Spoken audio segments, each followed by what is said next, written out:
What is up, fellow sickos? I'm Dan Favale coming at you with another 2025-2026 NBA season look ahead. We are on to the Utah Jazz, and I have the distinct pleasure of being joined by a first-time guest. So she doesn't quite know what she's in for just yet. She will have to apologize to herself later. Sarah Todd covers the Utah Jazz for the Deseret News, as well as the Unsalvageable podcast. Go check that podcast out. I'll include the link in the podcast and YouTube description. You can follow Sarah on the socials at NBA Sarah. That's Sarah with an H. Sarah, welcome. Thank you so much for coming on. How are you doing? Doing great. Dan, I don't think I've ever asked, where are you originally from? Because you say Sarah in a very East Coast way. Oh, Long Island, New York. Yeah, there we are. Okay. That's gotta be it. Yeah. I get made fun of for the way I say water and chocolate all the time. It comes up a lot. So I didn't know Sarah was one though that I say. Oh, it's definitely one because I'm West Coast, say my name's Sarah, but anyone from the East Coast, they usually like Jersey, New York, like around there, it's Sarah. And so it like has a little bit of an elongated sound to it. And it from my time in Philly, it always like feels really nostalgic for me. I'm like, oh, I miss that sound. So where are you? So it's Sarah. Where are you from? I guess then the West Coast. Is that where you? Yeah, I'm Northern California, Bay Area. All right, that's where my co-host is like kind of up by there, Grant. So he would say Sarah too. Yes, he would. As well as you. Here to talk about the Jazz though. Fascinating team. But before we kind of look ahead, when you look back at last season, what are one of the biggest things that you take away from it or are still thinking about as they're leading into this year? Yeah, I think it's mostly that last season just like wasn't really a representation of who the Jazz are at all. Like from a where they want to be standpoint, from like what they were trying to do, like it was so much manipulation of minutes to try to tank down to get top odds for the lottery that like I think a lot of people came away with a different interpretation from the outside, came away with maybe a different interpretation or perspective of who Lauri is as a player, or even guys like Colin Sexton traded away now to the Charlotte Hornets.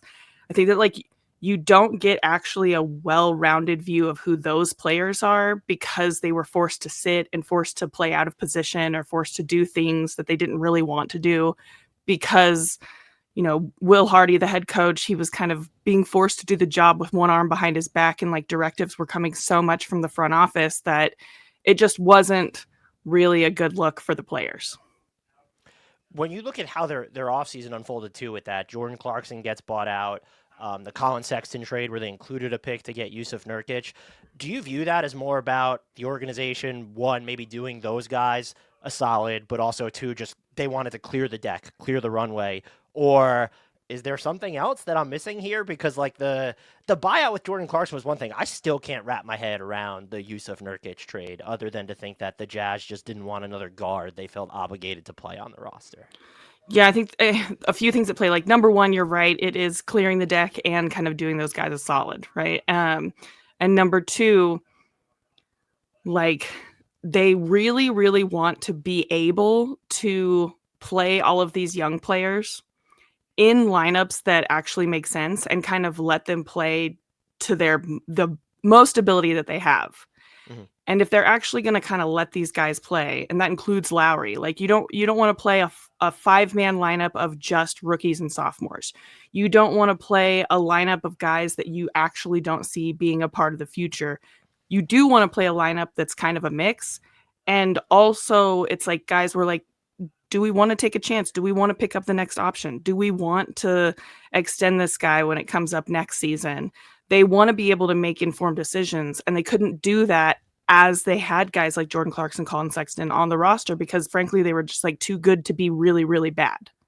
And so it needs to both be a bad team and lineups that make sense. And so I think that all of that combined for the offseason moves and like, you know, frankly, a guy like Colin Sexton who can be like a spark plug scorer and is really efficient when he's on the offensive end. He has so many negatives in the way of his height and like kind of his lateral movement, his defensive ability. Like there are flaws to his game that kind of make him a little bit negative value, especially for the money that he was making. And so I think it was really hard to actually offload that contract this offseason in particular when kind of the money wasn't there. And so getting a guy back like Nurkic, who you think, okay, could he actually teach some of these like young big guys how to kind of use their bodies in a physical way, while also not like demanding a starting role, and also it's an expiring deal, and so like you're not bringing back so much negative value. I think that just made sense for the Jazz,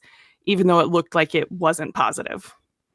Yeah, I still honestly, I get everything you're saying. I just still can't even wrap my head around it. I'm probably Yeah. just scarred from the use of Nurkic experience, like in Denver and in Portland, and the stuff that Yeah. evolved there. The other thing that was interesting about their offseason, or I guess at that point it was media day, but the Jazz basically preempted Walker Kessler's extension, and we know he's not going to get one. Do you view that as more of they just want to work with the lower cap hold next summer, or they're trying to keep their trade options open here?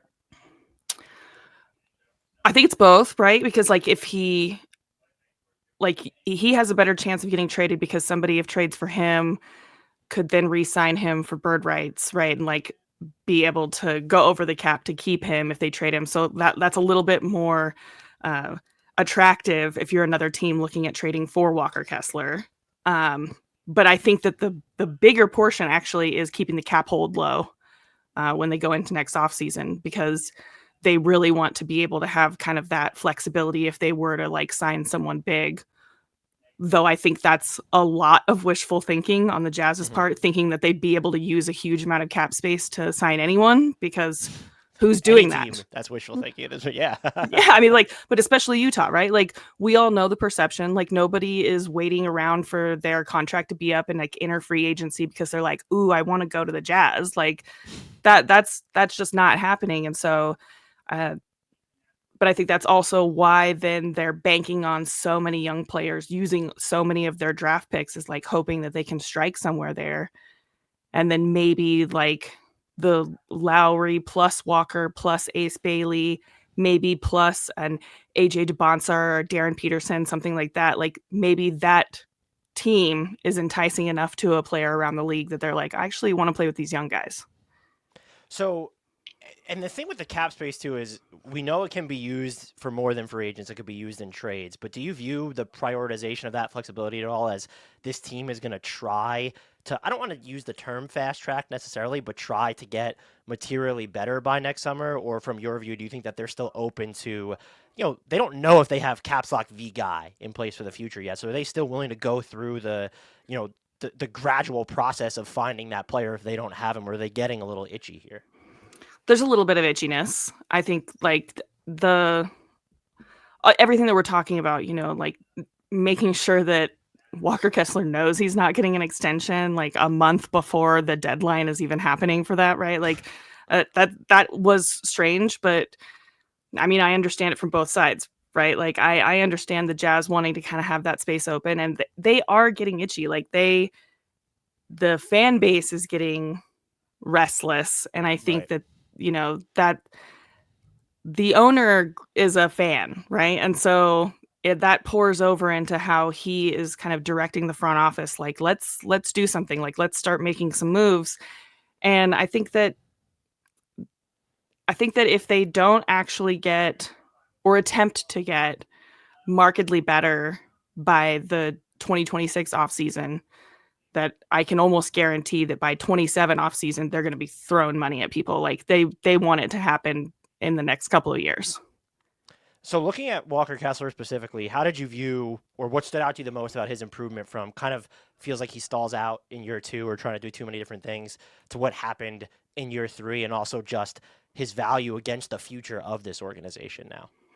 Yeah, I think the biggest difference, kind of in between year 1, year 2 to year 2, year 3, the biggest difference was honestly like his mental approach, like his emotional response to the season. I think that those were the biggest things, because his rookie season, he really kind of was like giving his heart to everything, and kind of the tanking really upset him. Like he didn't realize that was going to be a part of this business that he was going to have to deal with, really. And so like kind of grappling with that at the end of his rookie season. And then he was on Team USA, was not used by Team USA. He was basically like their third string guy. And that really hurt his ego, I think. And so then he comes back for his second season and he had such a down year. And I think that he was, one, like angry, two, like just beating himself up and like blaming everything that happened on himself. Mhm. And like he was just kind of like a different person. And they're like mixed in there as like feelings of entitlement and like wanting a better life in the NBA and like not really realizing like, hey, this is just your second year. You kind of have to like earn your keep. And like also this is a business that is, it's not forgiving and like it doesn't care about your feelings ever at all. And so I think that he really had to grapple with that. And he had a bad second season comparatively to his rookie year. And then the third year, the difference was like he came in and he was like, I started talking to a counselor, like a therapist. I started talking to a sports psychologist, and like I'm just trying to like work every day with like gratitude rather than like anger or resentment about anything that's happening. And all of that made for like just like a freer kind of person in his third season. And I think that opened him up to like just enjoying basketball again. But then that brings us to now where he's starting out the season with like some anger and resentment regarding the contract stuff. And so it's like, has he grown enough emotionally as a person to be able to separate kind of the decisions of the front office from his day-to-day life with like the coach and his teammates? To be determined. Is there any like developmental area on the floor that you are still kind of waiting or tracking most closely as we get into next year? Or is it like, what's the over under the number of threes this guy shoots? Is this maybe the year we see him maybe throw some more dimes? Yeah, I mean, the passing element is definitely one that I'm watching. Him being able to be like a secondary playmaker, whether that's like from the wing or elbow or anywhere, honestly, that's something that I think is necessary for someone like Walker, who doesn't have like an extensively expanded offensive game. He needs to be able to contribute in that way. But I also am interested in, if the Jazz are going to allow him to expand his game and like try to see if he can be a stretch five and if he's going to be taking threes. I mean, if you listen to Walker and like his camp, 100% that's a part of his game, right? And if you listen to conventional wisdom, then no, probably not. But I'm watching both of those things, but also I think it's really important for him to be stronger defensively in the post, right? Like Mhm. not just be a shot blocker, but actually be someone that's going to like use his body to like alter how teams are playing in the post. Do you assign any concern to the way Lauri Markkanen played last year? Do you chalk most of it up to, one, the roster construction, but two, he was, and this doesn't get talked about enough, like he was dealing with lower back stuff, basically. Oh, I know we made jokes about who didn't play for the Jazz, but like he actually did have something going on. Yeah, the lower back stuff is true to an extent. There were a couple of times that he was having back spasms, and that is certainly something to keep an eye on, especially for someone as his size, right? Like a 7-foot guy who has having lower back issues in his mid to late 20s, right? Like you definitely want to look at that. But I think I think that the Jazz front office, like the first time that he came out of a game with back spasms, they're like, ooh, we can use this, right? Like it's just glee anytime anyone gets a bruise on that team, because it's like, we can use that. Oh, you have a back spasm, you're probably going to need to sit out for 3 weeks, right? Like, so I think that any injury was extremely exaggerated. The Jazz paid a fine for that, right? That was not a secret that they were manipulating who was playing. Like 24-year-old Walker Kessler like needed rest days, right? Like Right. so there was definitely exaggeration.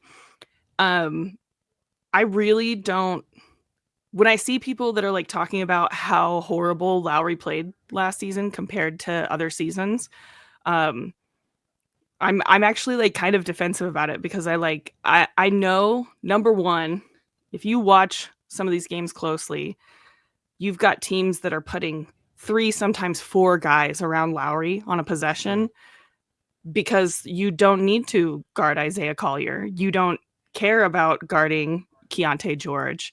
You can just you can sag guys in and put them around Lauri. They just did not care about the young guys on the team. And so number one, he's playing like 1v3 on most possessions. also, like, there was a concerted effort for Lauri to like move himself out of position on a lot of possessions and to like experiment with his game during the regular season. So he was trying like a lot of stuff that they were like working on in practice. He was just like trying stuff out during games.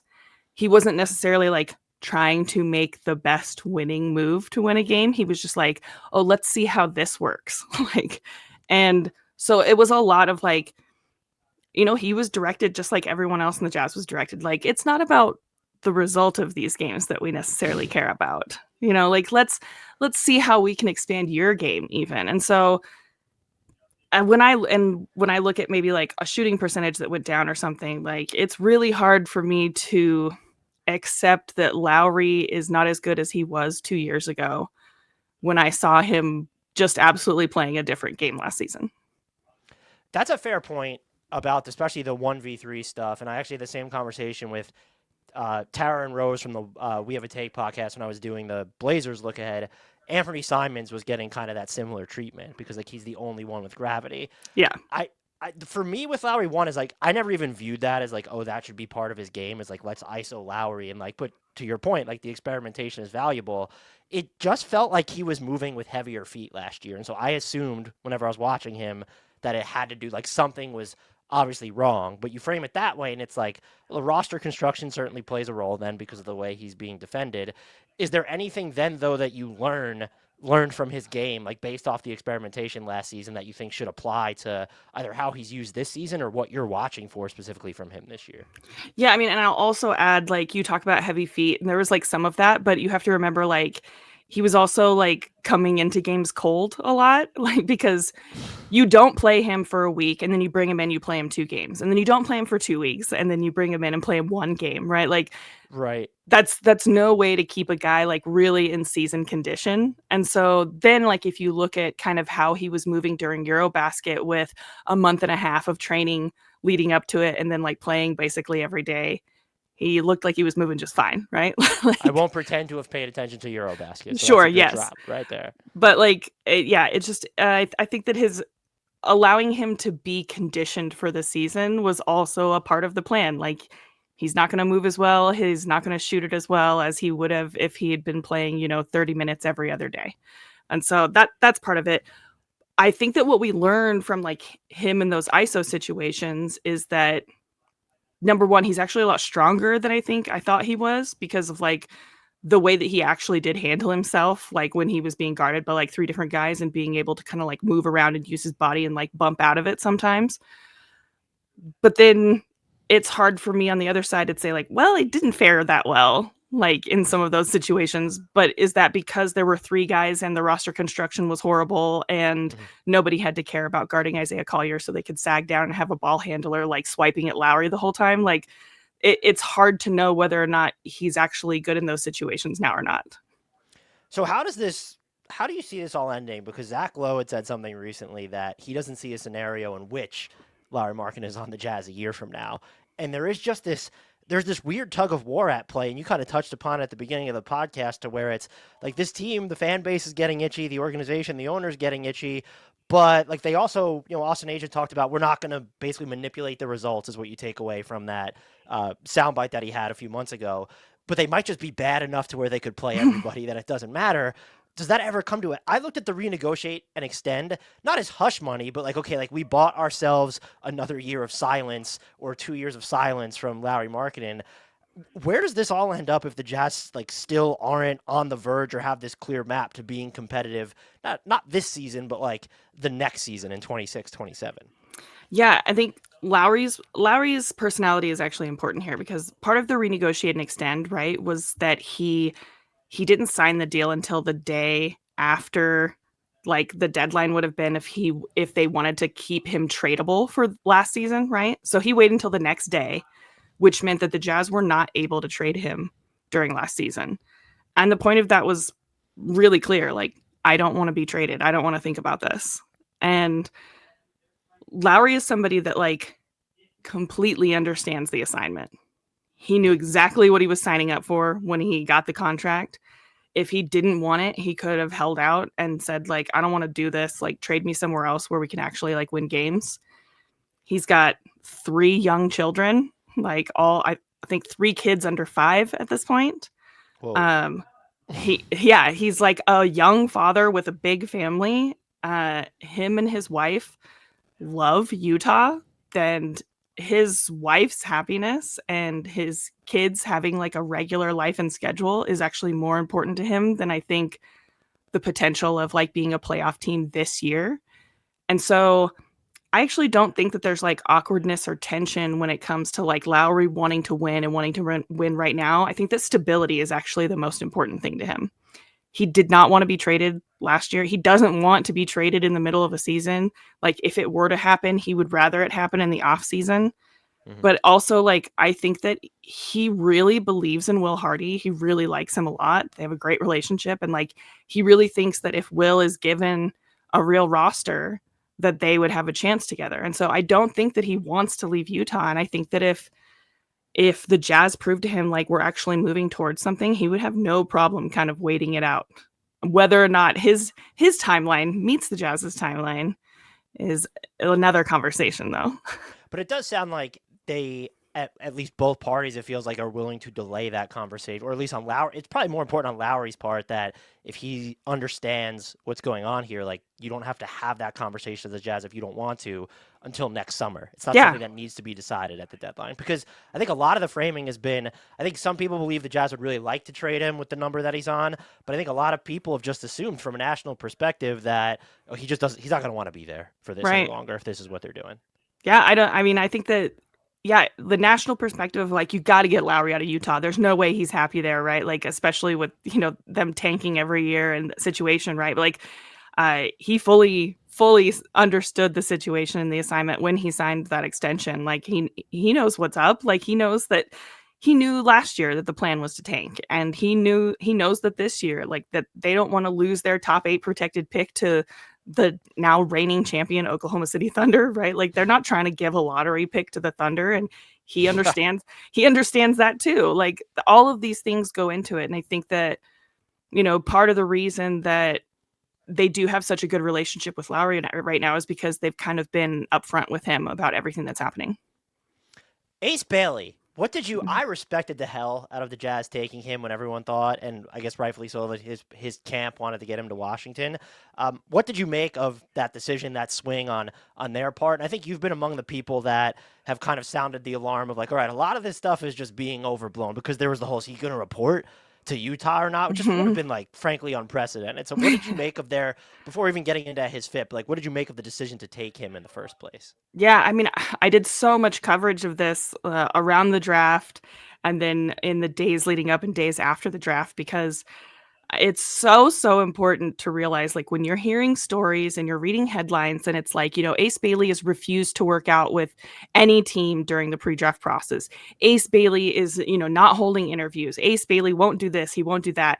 Then you get this perception about this kid this entitled, horrible kid who is making all these decisions.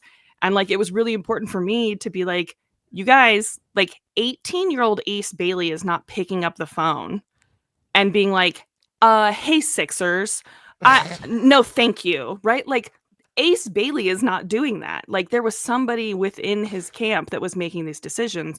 That turns out to be Omar Cooper, right? Who, he's the one that's giving sound bites on draft night, and he's the one that's, refusing workouts. And a lot of people referred to Omar as Ace's agent. That's not true. Ace has other representation. Omar was his manager, and so he was managing his day-to-day stuff. He was the one that was trying to manipulate which team he was going to. But if you go back and you listen to the things that actually Ace said into a microphone, the stuff that like Ace was actually saying, like the teenager Ace Bailey that he was actually saying out loud, he was like, I just want to play basketball. I don't care where I go. Like, that's not a thing that I'm thinking about. Like, and he was just doing what the people who are around him were telling him to do, right? Like, and it's got to be really hard as an 18-year-old to have someone telling you, like, don't worry, this is what's best for you. We're going to get you into the best situation. Like, you believe that. You believe the people that are in place to make the best decisions for you. You believe that they're going to do it. And so And then it turns out that like Omar Cooper has a really shady background, and that he was making a lot of shady decisions for Ace. And after Ace getting drafted, it became even more apparent because you put him in front of a microphone and he's just like so excited to be in the NBA. This is the most like genuine, energetic, positive kid that I have met in a long time coming into the NBA. Like he is such a sweetheart. And yeah, I think, before training camp even started, the decision was made by Ace Bailey and his family to part ways with Omar Cooper. So he's no longer even a part of the equation. And I think that, once you get into the NBA and you start looking around and everyone's like, hey man, like that guy made a really negative reputation for you before you even step foot on an NBA court. Like it then became apparent, like, okay, maybe this guy doesn't have my best interest at heart. And so, Omar out of the picture now, I think that my read on Ace is that like he's so excited. Like literally during media day, it's like, what are you expecting? Like, what do you want to do this season? And he's like, I'll do anything. I'll clap. I'll get water for my teammates. I just want to play basketball. Like he's just so enthusiastic and so excited. And you can see that on the court, whether during practices or scrimmages or during, the small bit that we saw him in summer league. I think that he's really excited, and you can go a long way with enthusiasm, right? So like if that's the way that you're coming into the NBA and like you're willing to do anything, that really works a lot. And I think that what the kind of the more veteran players have said that they've seen is that Ace has been asking a lot of questions. Like he's really, really trying to figure things out really fast because he doesn't want to be looked at as kind of like this raw rookie who doesn't understand things. Mm-hmm. And like he gets excited about every single thing that he learns. Like he talked the other day about, oh, man, when I was in college, like I wouldn't have even told you what's the best way to rebound from the corner. Now I can tell you what the best way to rebound from the corner is. Like he's just like so excited about learning. And so I think Yeah, it he was bodes doing that in well. summer league too. Rebounding from Yeah. the corners. There you go. Yeah. So I'm just really excited for him. I'm glad that he kind of has like this dark cloud that was Omar Cooper like away from him now. And I'm excited for kind of the rest of the NBA world to see what I've seen kind of in these small moments of being able to talk to him, just like how good of a kid he is and how he's just not what everyone thought he was. Do you have any early impressions of his game and maybe just what you like or some concerns you might have with how he'll fit in with the roster in year one? Yeah, I think that he passes more than anyone thought that he might ever. He's because like his assist numbers, his pass numbers were honestly just pretty atrocious at Rutgers. But I think that like when you're the guy, they put the ball in your hands and they're like, just go do whatever you can. Then like you're not really asked to pass the ball that much. And so I've been pleased to see like how willing he is to give up the ball and how unselfish he is. I'd like to see more of that. I am concerned about his shot selection, like do I think that there are going to be a lot of really ugly possessions where he puts up like a horrible fadeaway mid-range, shot that sometimes makes it and sometimes like clangs off the side of the rim with 20 seconds on the shot clock? Yeah, I think that's probably going to happen sometimes. But, he is a rookie. And I think that with, more film and sitting down with the assistant coaches and them being like, so tell me why this was bad, like I think that he's going to learn fast, but I think those are probably the two areas that I'm most interested in seeing this season is like, can he clean up the shot selection and like, can he be a facilitator? How big of a role should we expect him to play out of the jump? All the opportunity in the world. Like, I think Long that, runway? yeah, just absolute runway, absolute green light. Like they want to see kind of everything in his bag and what he has to offer right away so that they can start to fine tune it expeditiously, right? Like they don't want him to be like a 5-year project. I think they kind of want to like mold him as fast as they can. And so in order to do that, they kind of have to give him a runway. Their backcourt situation I find super interesting, maybe morbidly so. Yeah. As of right now, who do you think will start? Who do you think should be the two starters there? How do you view that whole thing panning out? Yeah. The problem here is that like you're choosing from not good options. So it's like probably the starting point guard is going to be either Keontae George or Isaiah Collier. Keontae George, the worst defender in the NBA. Like, one of the worst defenders that the league has seen in a long time. Like, just does not play defense. Not an efficient scorer. Just a chucker if there ever was one. Now, he was, I guess, like he saw the consequences of his game play out when he was benched and taken out of the starting lineup and brought off the bench for a good part of the season.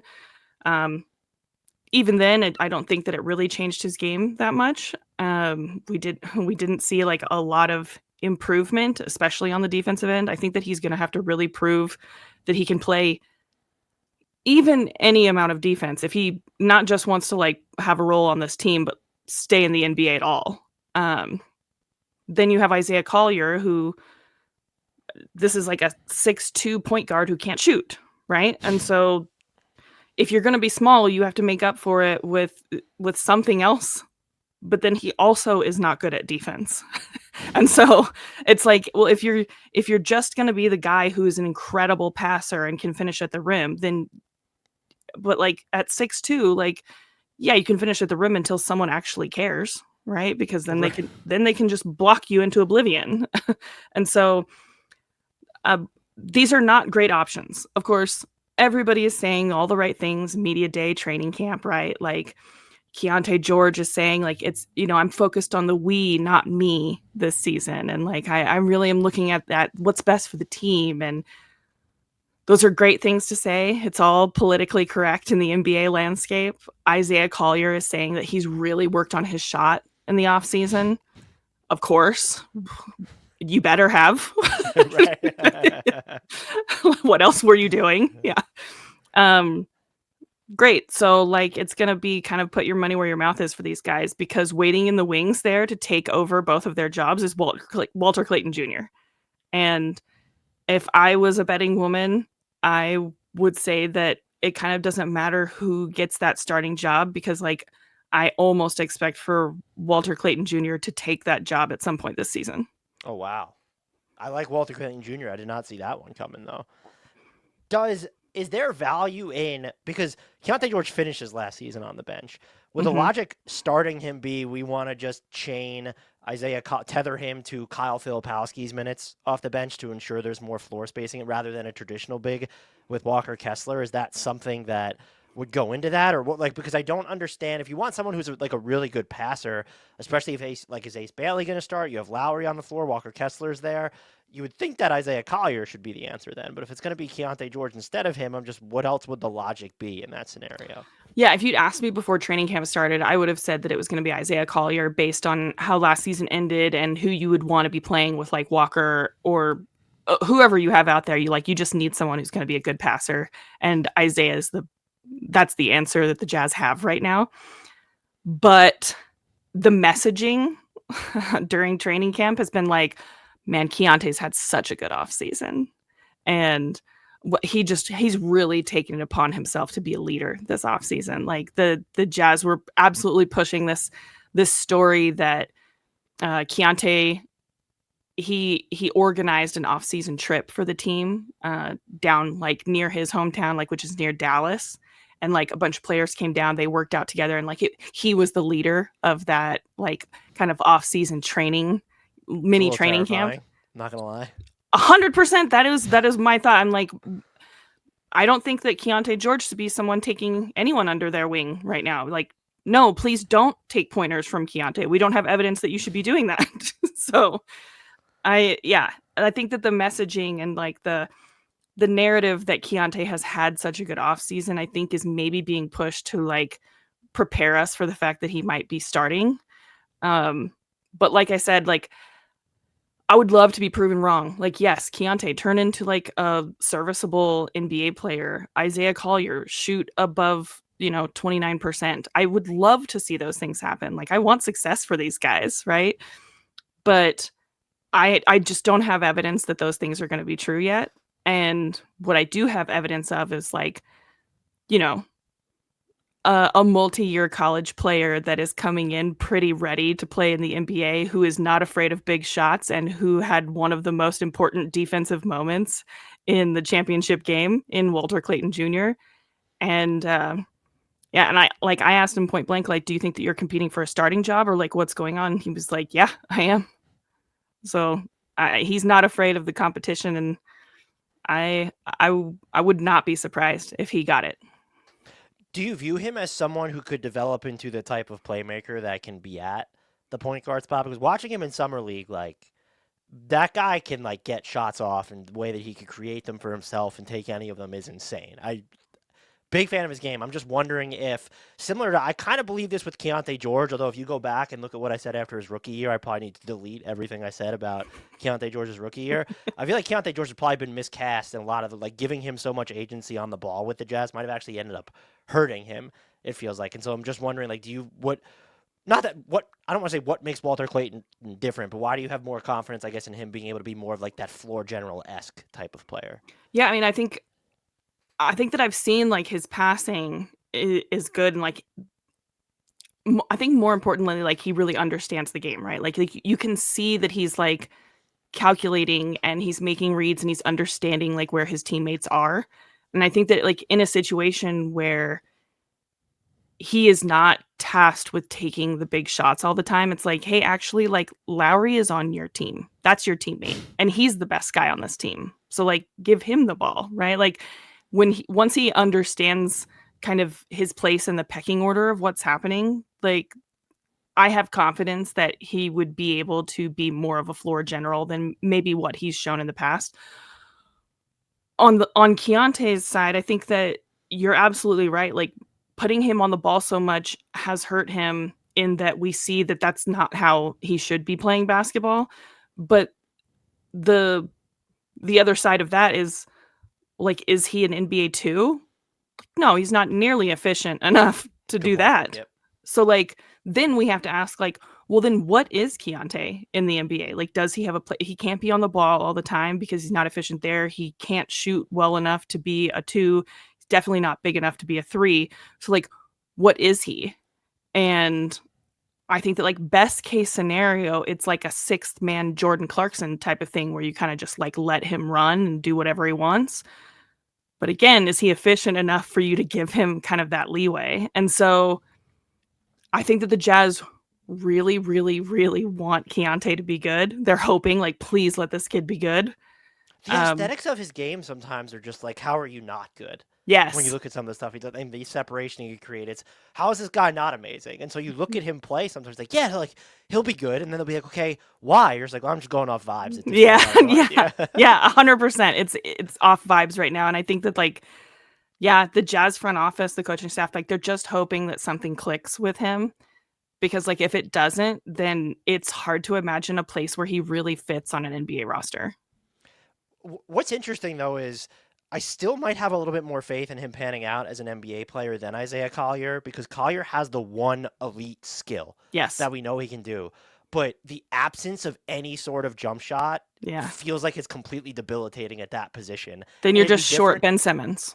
Right. But he can't even defend. Yeah, so like exactly. At that level anyway. I have more confidence in him being able to defend long term than Keyonte George. So when I was putting this outline together, I was trying to think, I was like, who would I bet on like still being the better NBA player like 5 or 7 years from now? I think I still lean Keyonte George, even though Isaiah Collier clearly has that one elite NBA skill that should entrench him in that discussion. Yeah, it's hard for me if I was, choosing between which one is actually going to have like a lengthy NBA career or could have a lengthy NBA career. Like, that's hard, because I would do the same thing as you. Is like, Isaiah is good at something. He's really, really good at something, but it's the only thing, right? Like, if you look across, like, what other kind of point guards, right? Like, Trae Young can't defend. He is a good passer, but he also can shoot the ball, right? And so, like, but Isaiah is like, he doesn't defend and he can't shoot the ball. And so, like, you trying to like compare him to like, how could a point guard like him survive in the NBA?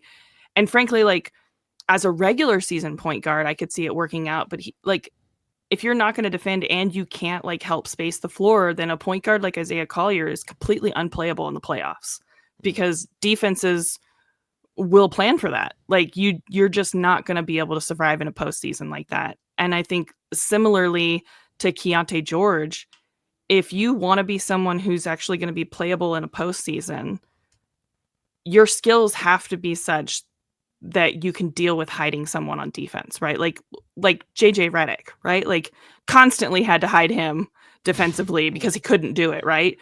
But he was like shooting at 40%. So like you didn't care, right? Right. Yeah, that's not Keontae George. So he has to be able to like have a distinguishable skill set. And right now I don't know what that is. Where does Bryce Sensabaugh factor into all this after last year's flame-throwing stretch? Yeah, Bryce is a great example of like the opposite of what we're seeing from Isaiah and Keontae, where he's like, okay, I know what my skill set is. My NBA skill set is that I'm a shooter, and I'm just going to lean into that. I fully understand that I'm a niche player, and that's fine. That's how I can make my NBA career last. And he knows that he's not a great defender, but he's taking every step that he can to try to make it a little bit better, right? Like, the first thing I noticed media day when Bryce walked into the room, I was like, whoa, he looks a lot skinnier. And that was one of the things that was literally slowing him down. Like he's not a fast guy. He needs to be able to like run around screens faster. He needs to be able to try and keep anybody in front of him for any amount of time. He's got really good hands on defense, but just because he's so slow, he's often like not in good position. And so he's like leaning into it. He's like, yep, I need to be faster and I'm going to keep shooting the hell out of the ball. And so I think that is the smartest thing for him. Like, don't try to be something that you're not when you see a clear path to, like, George Niang, also on the Jazz roster again, which can still reunited. Feels so good. Yeah. Like, that's a great example of like a not fast guy who just realizes his skill set, right? He's been in the NBA for a decade now. Like, you can turn that into a career, even if you're not good at other stuff. And so, like, I mean, Bryce has got a great blueprint to stay in the NBA. If, like, you need someone that's going to shoot, like, upwards of 40%, he can do it.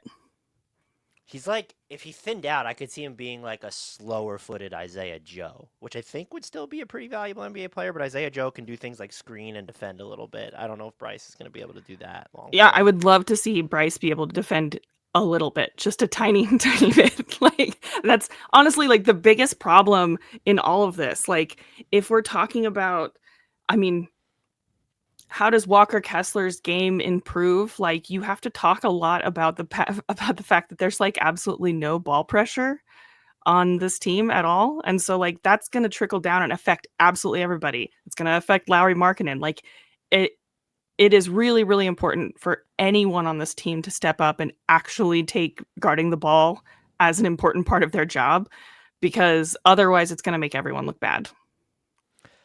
Taylor Hendricks coming back from the leg ankle injury. My first question is, should we expect any limitations in his minutes or when he's playing on back-to-backs? I know they said he was fully cleared, but I feel like that's not necessarily going to mean, he's going to play 30 minutes per game in back-to-backs right out of the gate. Yeah, I mean, definitely there's going to be probably some minute restrictions. Like, just physiologically, like, you can't not play basketball for a year and then come back and play, 25 minutes every night and play on back-to-backs. Like, you're putting yourself at risk no matter who you are or what the injury was. And so I would fully expect there to be like a 20-25 minute cap probably to start with. Wouldn't expect him to play on back-to-backs.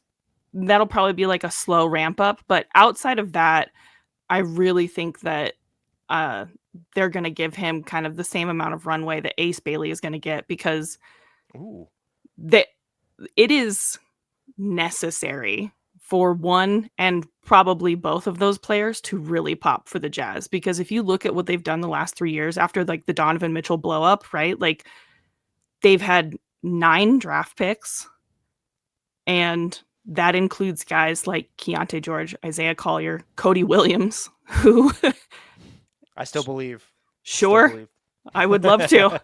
But like, what do you really have to show for this, right? Like, Taylor Hendricks was one of the players that they picked up in the draft that was like, this guy could be really elite. He's going to be a long-term project, but like, he has all the tools to be an incredible NBA player. and then he breaks his leg, right? And so now the next great hope for them is Ace Bailey. Like, if you come out of this 3-4 year process and you've got nobody that looks like they could be an NBA like star level player, what have the Jazz done? That's a great question. Yeah. So I think that Taylor is going to be given like a huge runway. He's going to be given a lot of opportunity. I think that there's probably going to be some discussion on whether or not he's playing at the 3, maybe coming in behind Lauri. Can he play the 4? Is he big enough to do it? He's kind of bulked up the last year. So like maybe that's that. Is he going to be competing with Kyle Fililpwski for minutes? I think like all of those are questions with Taylor, but like importantly, they need one of these young guys to actually look like they can carry a team. I'm interested to see, because I think probably right now Taylor Hendricks has to still be their best on-ball defender, which is kind of cool, but also problematic when he's coming back from that major injury. So I'm interested to see how he does with that following the injury. But what do you view as, like, I never got a great feel for what he could be on the offensive end before the injury. Do you have any like idea of what you think his best role should be? Yeah, I mean, before the injury, he felt like a 3 because he's got a great shot. I mean, his shot form is really great. He was a good shooter in college, and so you think that he's really, really fast too. And so like his ability to like space the floor and move around and like move on back cuts, like that's all really promising. And it seemed I think before the injury too, that like he was maybe not as like upper body strong to play in the 4. Now I'm not sure because he's absolutely jacked now. Like he spent, a year of having a broken leg and just like bulked up. And so is he strong enough now to like kind of play in some of those 4 positions and be able to like hold his own defensively against someone? I mean, LeBron James is a horrible example of a person to use, but like kind of in that kind of body type, that 6'8", 6'9", like bulky guy who can kind of do everything with the ball. Like, can you defend someone like that? And yeah, I think there's going to be probably a lot of experimentation with him. I think that he probably sees himself as more of a 3. And in that case on the Jazz, does that mean that you're like playing Lauri as a 4, which is fine? Like that happens sometimes, but he fares better when he's playing at the 3. So I find more intrigue though of like if you can play Hendricks, Lauri, and Ace Bailey together as like your 2-3-4. I think that's like ideal for the Jazz. Yeah, one of my you in your outline you had mentioned like an interesting lineup or something that like is wacky that I think about the Jazz having the ability to like do the ultra long lineup, and so it's like Walker, Lauri, Taylor Hendricks, Ace Bailey, Kyle Fililpwski, like having all of them and like using Ace as the point guard in that situation. Like I fave it. Yeah. And so like I want to see, I'm a big fan of just like do anything wackadoodle, just like throw a bunch of weird stuff. I want to see all the tallest guys you can put on the court at the same time. Like let's see how it works. I'm gonna have to use Wackadoodle for that question from now on. I call it weirdo lineups. Wackadoodle lineups is so much better. Kyle Fililpwski, what stood out to you most from his rookie season? And also, do you think that he has to play the 4? Is this someone to where maybe even if it's just against strictly second units that they can get by with him at the 5? Defensively, of course. I mean, offensively, there's not really a question there. I mean, I don't think you can play him at the 5. I really don't. Because, like, he got absolutely roasted playing against whoever, like, whoever was being played in, like, Summer League, the Utah Jazz Summer League games at the 5, right? So, like, you're talking about, like, the Memphis and Sixers or whoever's third string center guys, right? Like, and he was just absolutely getting flamed by those guys. Just they were bodying him and like he had nothing to offer defensively against them. And so put him up against, Joel Embiid, Wemby, right? Like it's just it's impossible. Right now he's just like not nearly strong enough. He doesn't understand how to use his upper body enough to be able to deal with something like that. And so I think you kind of have to play him at the 4 unless you're fine. I mean, if the Jazz are trying to lose games, maybe they will be playing him at the 5. So. That's when Walker Kessler's jump shot will come in handy, though. 100%. So, I don't love him at the 4 either, but just someone who, like, a big dude who can move like he does without the ball, and even some of the passing chops he showed, and then you just combine that with his shooting percentage last year. It feels like there's a real NBA rotation player there, though, right? Even though he has that, I think we're in the age of, it's not about small ball, and it does feel like we're playing super big, but it's like like positionality. Like, you don't want that player who plays a singular position. He kind of does feel like that, because I don't want to see him at the 3. I mean, like, No. I'll see it, I'll watch it, but Yeah. I don't think it's gonna go Yeah. well. You're gonna watch it. No. Yeah. Yeah, I think I'm the same way. It's like very much like the Lauri Markkanen mold, right? Like, he's a 7-foot guy. Like, that typically in the history of basketball, like, you have a 7-footer, then he's your center. But like, clearly Lauri Markkanen is not a center, right? But like, if you've got a lineup where you can have guys like Lauri and Fililpwski and Hendricks, and they're kind of all interchangeable and all have size enough, I think that speed and like basketball acumen can be just as valuable as strength if you're able to use it in the right way against strength. And so I think that, I'm in one breath, I'm being like, who is Keontae George? Can he play a 1 or a 2? Like, there are times that, like, positionally, those things are important, but then there are times where it's like, yeah, who cares? Like, put Lauri at the 3, put Fililpwski at the 5, and play Hendricks at the 4. Like, let's see if it works. Like, because sometimes those things can work. And so I think, and especially basketball now, like, it is trending in that direction. Cody Williams, in the interest of full disclosure to everyone watching or listening, he was number 1 or 2 on my big board coming out of the draft. I might have moved Reed Shepherd ahead of him before, but I can't remember. His first season did not bode well for yours truly. Where are you at with him, and what are reasonable expectations heading into year 2? Oh boy. Look, I'll say this. I'm drinking the Kool-Aid again. Yeah. He looked stronger in Summer League. It felt like there was a little bit more on-ball burst there. If you told me, and maybe he has, I haven't been paying as much attention to the quotes coming out. If you said that he did like some gym sessions with his brother J-Dub over the summer, I'll buy any stock that anybody's selling. But I also know that J-Dub was dealing with a wrist injury, so I don't know how much workouts they would have actually been able to do together. I'll go both directions. I'll both, bolster you on Cody Williams Island, and then I'll give a dose of reality. We can skip the reality. Don't even worry about it. He worked out a lot with J-Dub this summer. He spent a ton of time with him. And so you're talking about a guy that's working out with a champion. J-Dub's working out with his teammates. Cody's there in the gym with him. Like, that happened. So also, he's literally trying to like eat and weightlift his way into having an NBA body. Me too. Amen to all of us. He says it's working. He says he's gained weight. Of course, that's what, everyone gained weight in the offseason. Training camp, everyone comes in and talks about how they got taller and how they gained weight. So doesn't it feel like this year a little bit it's been more of like GLP-1 watch though than muscle watch? I feel like everyone's leaner and slimmer. Like Jalen Brunson's lost weight to play. It's just everyone's so slim. I'm like, man, media day's changed. Yeah. Yeah. When Bryce Sensabaugh walked in, I saw that like he looked like he'd slimmed down, and he's talking about having like cauliflower brownies and stuff. And I'm like, yeah, is that with your injection though? Like, okay, I'm going to tell you something real about Cody Williams. Okay, this is an actual thing. By the end of last season, every time that he had the ball in his hands, me and the other Jazz reporters, our thing was like, we just want him to hit rim at this point.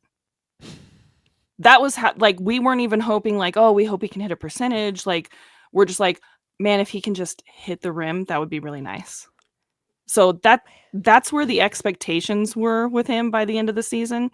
Now, the Jazz had an intra-squad scrimmage at a high school yesterday, where they just surprised the students and kind of their annual preseason scrimmage. They did it at a high school, like in front of the students. Now, that is a glorified dunk line. It's basically the all-star game. Like, it's just to do highlights, right? And so with that said, it should be really hard to stand out as someone who's doing a really bad job in that, right? Oh man, I don't like where this is going, Sarah. And like, yeah, when you miss layups and you dribble the ball off your foot and you're missing 3-pointers, during the intra-squad scrimmage at a high school that was basically like a glorified dunk line, I was like, at least he hit rim. He did hit rim that one time. That's improvement then.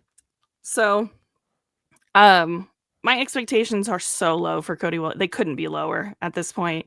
Like, if he has any kind of positive impact this season, it's going to be a huge win. Man, he's got a long way to go. What type of opportunity are they going to give him to prove himself or to prove that he doesn't belong? Does it bode well for him at all that Ace Bailey and maybe Taylor Hendricks are like, if you're looking to identify wings, like caps lock wings on this roster, the list kind of ends there. And that's, I think a lot of people consider Hendricks maybe even more of a 4, as you were talking about before. So will the opportunity still be there, or are they going to give him maybe where you're talking about Ace Bailey getting a long runway? Is Cody Williams going to have like a shorter runway because of what the Jazz witnessed throughout last season? I mean, I think the problem is that they do want to see, like, they are trying to weed out people at this point. Like, the Jazz are trying to be like, all right, who's going to last and who can we, cut ties with? And like I said at the beginning, they're trying to put lineups out on the court that actually kind of make some sense this season so that they can see, like, what would things look like in a real NBA world, like if you put guys next to each other that made sense on the court. And so part of the problem there is that, like, Kyle Anderson is on this roster. And so, like, if Cody Williams is, like, not doing well in practice, if he is kind of not earning the minutes there, they might rather have some of those guys play next to Kyle Anderson to see how they really fare than they would put Cody Williams on the floor. Rough stuff for me over here, but I will soldier on because I have no choice. You mentioned the Kyle Anderson. Who among the veterans that are on this roster now, when you're looking at Kevin Love, Yusuf Nurkic, George Niang, Kyle Anderson, do you view as, like, most likely to play the biggest role on this team? Yeah, I mean, probably, like, biggest role is a little subjective. I think that Kyle Anderson is definitely going to play. Nurkic will almost certainly be getting, like, backup center minutes. Kevin Love, I can't imagine that he actually gets, like, valuable minutes unless Will Hardy is trying to, like, send a message, right? In which case, Will Hardy has been known to do that with some of his lineups. So, like, if guys are in trouble, then yeah, I bet you would be seeing a lot of Kevin Love, George Niang, Yusuf Nurkic being used. But I think that they're more there as kind of guideposts for these young guys. Like, the Jazz had Patty Mills for a minute, right? And they used him kind of in the same way. It's like, can you teach Isaiah Collier and Keontae George anything? Turns out you can't. Inhibition. Can you teach them some inhibition? Maybe? Yeah. No, the answer is no. And then, like, there's going to be injuries. There's going to be times during the season where, like, you're just going to need bodies. And so I think those guys are there for those cases. But I really do think, like, Will Hardy really wants Kevin Love to be, like, a leader because he was a young player on a really young team in Minnesota. Like, he knows what this looks like, and he knows, like, what the path eventually looks like to getting to, like, championship level basketball. And so, like, being that vocal leader, kind of that cliche, like, veteran in the locker room, I think that that's why Kevin Love is here and how they see that he can add value. But I think if we're talking about, like, actually on the court, like, Kyle Anderson and Yusuf Nurkic are probably going to get minutes. I hope Kyle Anderson for sure can do this. And one of my, like, pet peeves about the Jazz is it felt like they had the opportunity to run on offense more last year, especially when you don't have that delineated pecking order. And I know now maybe not having Clarkson and Sexton there, like, clears that up. But someone like Niang, like Anderson, certainly like Kevin Love, like on the inbounds or after a rebound, like, will make sure either the right person is getting the ball immediately so you can get into your offense faster, or Kyle Anderson will, like, dribble it up the court. It'll be very slowly, but, like, you could still get into semi-transition at that point. So that's what I like. I like the idea of doing that because even now when you look at this offensive pecking order in Utah, it's not defined. Like you said, like Ace Bailey's going to get a ton of opportunity. So were Taylor Hendricks, Isaiah Collier, and Keontae George are going to have the ball in their hands. But there's no one I look at and say, and Lauri, of course, might be the default. But it's like someone running up the floor, like getting you into your offense or attacking in semi-transition. You don't look at someone and say like, no, that needs to be the guy. And so having those three veterans specifically, like knowing how to do that, I just want them to get playing time if that's what it results in a little bit more, because I think when you're at a talent deficit on offense or even a floor general deficit, getting out after rebounds, but even more so after opponent makes, is like the big market inefficiency for me anyway. Yeah, and I think, you know, that all plays into what I'm talking about, is like they need kind of these veteran players to be on the court with some of these young guys, if for nothing else, to just do the connecting pieces of basketball that make things run a little bit more smoothly, right? Like if you've got a bunch of like young guys who like don't understand the game, and frankly, there were so many times during last season that it was like between Colin Sexton, Keontae George, Isaiah Collier, they're all on the court at the same time. It's like, wait, who's bringing the ball up court? Am I doing it? Are you doing it? Like, and then they get an 8-second violation. And it's like, someone just needs to go, right? Like, just go. And so, yeah, you just having like connecting pieces of guys who are really smart, even just a little bit smart, is really, really important for this. And like, yeah, getting out after makes is something they need to do. Defending after a make, like anything that they do after a make, like this, having anyone on the court that can do something that's the right decision after a made basketball is going to be a good thing for the Jazz. Well, you might have just answered my next question here, which is, I think if you point at basically any aspect of the defense, you would just find an issue. There's Walker Kessler can be like transcendent as a rim protector. Beyond that, there's a lot of issues. Where do you think is the most room for improvement? Is it, hey, defend when you have an opportunity to get your defense set after makes, because they were one of the worst teams in the league at defending after makes, as you just mentioned? Is it there another area? Is there just not a hope when you're looking at how many young guys are on this roster for them to even be competent defensively? Like, where is there a realistic area of major improvement for this team on the It's defense? really hard to pick one because they're so bad, but I think that like my top three would be like, yes, defending after a make. Also, just like any amount of perimeter ball pressure. Just like if one guy on this roster stays in front of their man with the ball, like that's going to help. Because like, yeah, Walker Kessler is a great rim protector. He can't do it when like, you know, 4 guys are able to like break the perimeter and just like everyone's coming at him at one time. He can't block that many shots, right? Like, I think that probably like this is going to sound so infantilizing and so rude, honestly, but like defensively, the Jazz deserve it at this point. They are just like such ball watchers. And that's why you get stuff like being horrible on defense, like after make. They're like boxing out and trying to get a rebound. Like they're just so bad at that, because like the ball goes into the basket, like they're watching it bounce out, who's going to grab it. Like they're not trying to get back. Someone shoots a 3-point shot. Like there's so many video clips you can watch from Jazz games of guys literally like watching the ball arc all the way to the basket and like not finding a body. Like they just have to stop ball watching. It's like a high school habit that so many of them need to break out of. And hopefully, like if they were to stop doing that, then they'd be better in transition defense. They'd be better at pressuring the ball. Like it just needs to be more about bodies and less about the ball, which feels insane. Sarah, are you ready to enter our cookie cutter / lightning round portion of the podcast? Never been more ready. When you look at this roster, what do you view as its single biggest need heading into the regular season? Preferably they need like a star division. They need a point guard who can shoot the ball. Yeah, I think that would help. If you're building, actually, this question first. What's something that's flying under the radar about this team that I haven't asked you, that not enough people are talking about, that you think deserves more of a spotlight? Probably what I mentioned, like the absolute necessity that the Jazz have. Like so much of their hope is riding on like Taylor Hendricks and Ace Bailey actually like turning into really elite basketball players. Like it's so important for them, because if both of them are not as good as they're hoping, then like you're putting all of your future basically in AJ Debonsa and Darren Peterson and hoping that you can get one of them. Stakes are high this season in ways people do not realize, apparently. Yeah.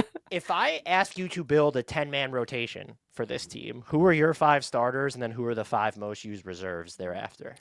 Yeah, you said lightning round, and then you give like the hardest question for the Jazz. And you're right too, because this is my 24th look ahead. And when I was putting it together in the outline, I put like Walker Kessler and Lauri Markkanen in the starting lineup, and I was feeling good. I'm like, all right, where do we go from here? Yes, it's a great question, because like probably what's going to happen, right? Like you get Walker Kessler, Lauri Markkanen, those are a given. Are you going to start Ace Bailey? They should, right? Like, what's the argument against starting him? Right. I guess like any seniority or like kind of benefit of the doubt that you want to give any of the guys that maybe had a good last season or a good off season, right? Like they've been pushing this, like Keontae had a great off season stuff. So like it makes me think that he's going to start. Are they going to start him at the 2? Are they going to start him at the 1? Does that mean that Isaiah Collier is starting at the 1? Like, is it going to be Isaiah, Keontae, Ace, Lauri, Walker? But then it's like, really? Are you going to start Keontae and Isaiah, even though like that didn't work at all last season? So then it's like, well, then are they putting Ace at the 2 and they're going to start maybe like Taylor with Keontae or Isaiah playing point guard? Like, I'd like that. Yeah. And so like, I'm of the belief that, and then also you got to look at Bryce. Like he was kind of one of like the lone bright spots that they had. Like, is that the wing that you want out there? That's like, they told Walter Clayton he was competing for a starting spot too. So there you go. So it's like the starting lineup on day 1 could be different from the starting lineup like game 9, honestly. Like it could change so fast. And that's not without precedent. Like we've got 2 years in a row now where the starting lineup has like changed within the first 10 games, right? Like let us not forget that this is the Utah Jazz team that started Talen Horton-Tucker at point guard. And then Keontae George was so good that Talen Horton-Tucker lost his starting job. So like that's what we're dealing with as as a precedent. And yeah, I don't know. It's really hard to figure out a 10-man rotation on a team that has so many players that need so much opportunity, right? But I think that you kind of end up somewhere in maybe like, rather than like a 10-man is like an easier to say, like the group that could be competing for the starting lineup would be, you know, Walker and Lauri as a given. And then you have to throw in like Ace, Taylor, Kyle Fililpwski, Bryce Sensabaugh, Keontae Isaiah, Walter Clayton Jr. Hey, you got 9 locks right there. But then when does Cody Williams play basketball? Oh, yeah. Oh, no, wait. So that would give you 8. He'd be 9. Then there's Kyle Anderson. Then Anderson, Yusuf Nurkic. There's no Niang, Nurkic. Yeah. All right. Well, is there anyone then, I guess, the frame that you would view as, so like not one of the veterans, I guess, but like one of the youngsters that you could see falling by the wayside a little bit earlier than expected, like, oh, they're not getting regular rotation minutes by game 15. Is Cody Williams the answer there? Could it be like one of the Collier George crew, or the Jazz like 2 on, like, oh no, these guys can still turn into something for that to happen? I mean, I think because I think that because Cody has an extra year on that like rookie scale extension, I think that they probably give more of the opportunity to Keontae right now. So Cody is probably the one that falls by. So let's assume the Jazz are trying to win a basketball game. It Fun. is crunch time. What's the 5-man unit as of day 1 that you, as Will Hardy, are rolling out on the floor, not in fear of getting fired for accidentally winning a game? Yeah. All right. Actually trying to win. Okay. So probably that white front court, right? Like Walker, Kyle Fililpwski, Lauri, right? The milky front court. Man, maybe like it's got to be Ace. Ace, one of them, yeah, right? Yeah. Oh, that's rough. Go jumbo with, because this would be your Wackadoodle Yeah, lineup. this would be like Taylor Hendricks. Get in there. Taylor and Ace in there.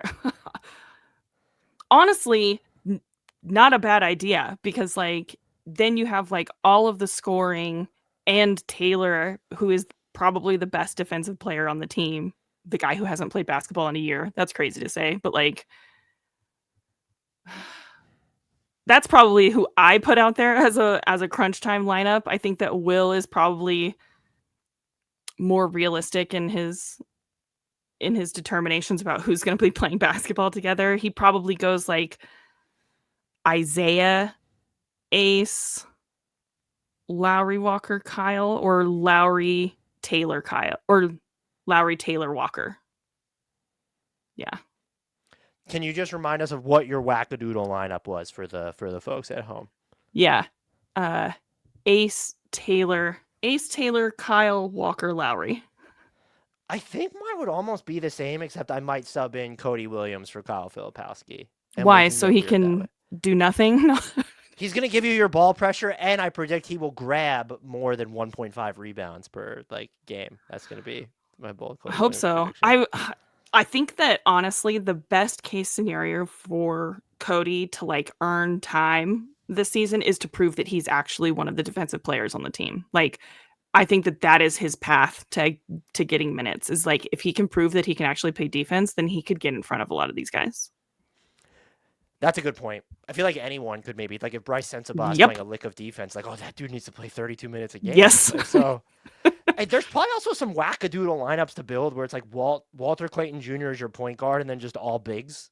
So be Walker Kessler, Lauri, Taylor, like Kyle Anderson or George Niang or something just wild like that might be a little interesting to see. Yeah, I think I would enjoy like a Walker Kessler, Kevin Love, another Milky lineup, Lauri Markkanen, Walter Clayton Jr., and Ace Bailey, like a couple of young guys and a couple of veterans, and just like also very big and lengthy. I would enjoy that. I would enjoy that lineup too. So before I force you to make some predictions, is there anything else I haven't asked you about, storyline development, player, whatever, that you think needs to be discussed? No, I don't think so. I think also wondering like this might be one thing, like if the Jazz get into a situation where there's a few injuries or if they're manipulating some injuries at some point during the season, because like if they don't want to win games, like you said, they might just have a roster this year that's bad enough to where they don't have to worry about manipulating stuff as much as they did last year. But if they were to like win a little bit too much, then like injuries could cause us to see two-way guy John Tonje out of Wisconsin. Like we're talking about a guy who spent 6 years in college. And so like if we're talking about like the most ready to play right now in a rookie season, it's probably John Tonje. And like he had an incredible year at Wisconsin. And so I'm sad that he's just on a two-way and that he's not going to be on the main roster. But if injuries permit it and he was able to be called up and play in some games, I'm excited to see what John Tonje does. Do you think there's a chance that this team is like could be in the West as it is right now? Like, do you think there is a chance that they could be better than expected? Because I think if you look at it right now, I don't know what team they're supposed to be better. Like, what would be the team that they're supposed to be better than? No, I mean, I've seen a few people like predicting like, oh, like they could actually like sneak up. I don't believe any of that. I don't think that they could actually be better than many teams in the West. So with that said, how many games do you have them winning this year? I'm going to go with 20. I think that's solid. I mean, look, they're a team that if they are trying, like they're not manipulating the lineups, they're just going to be games over the course of the year, especially after the All-Star break, that they are able to win. And I think what benefits them is, one, I think 20 wins would probably be the worst record in the league. Just when you look, like, it doesn't seem like there's a bunch of thirsty tankers out there this year, right. At least not in the Western Conference. Maybe there'll be some after the All-Star break, but the Jazz will have a head start on all of them. So like 20 or 22 feels right. I haven't looked at over-unders like specifically yet, but I would imagine the books probably have them under 20. So that would be my guess. I think that, there's going to be games like, it's like, how much is Boston going to really be able to play? Like some of these games where like the Jazz would have walked into them anytime over the last 5 years and it would have been just a scheduled loss for the Jazz, right? Like there are going to be games this season that it's like, well, if they meet them later on in the season, then like the Jazz could accidentally like go in and actually win some of these games depending on how much they're actually playing real lineups at that point. And so like there are some that you could factor into that. And so that's why I'm like leaning towards, I was thinking like somewhere between 20 and 23. That could probably give you at least like one of the third worst records in the league, which is probably where they want to land. But also allows them a little bit of wiggle room to have like a few accidental wins in there too. Yeah, and I mean, especially if teams just view them as, oh, we can rest our guys tonight against the Jazz, and that's where they end. Like even like in November or something, where it's like, oh, like those load management games. Sarah, this was excellent. Thank you for giving me so much of your time and your insight. Are you able just to tell our listeners, audience, where they can find you and all the great work that you do? Yeah, you can follow me at NBA Sarah anywhere. I retweet all of my stories and articles and stuff, but I'm more interactive over on Blue Sky. You can listen to the podcast. It's Unsalvageable, and that's available anywhere where podcasts are. And yeah, follow along for what is one of the worst teams in the league, but one of the most interesting, I think. Yeah, they're going to be an interesting kind of bad. Like the Jazz, I think they'll be a fun league pass watch too this year. And I just want to clarify, the links to Unsalvageable and Sarah's work will be in the YouTube and podcast description, but Unsalvageable was not named after Cody Williams' trajectory. You guys have been around a lot longer than that, so just anyone who thought that there was some confusion there, I need to clear that up as someone who still owns a bunch of Cody Williams stock. Yeah, it's another great Utah Jazz failing that it's named after the unsalvageable relationship between Rudy Gobert and Donovan Mitchell. Thanks so much again, Sarah, and rest assured I'll be pestering you again down the line. Yeah, no problem at all. Thanks, Dan.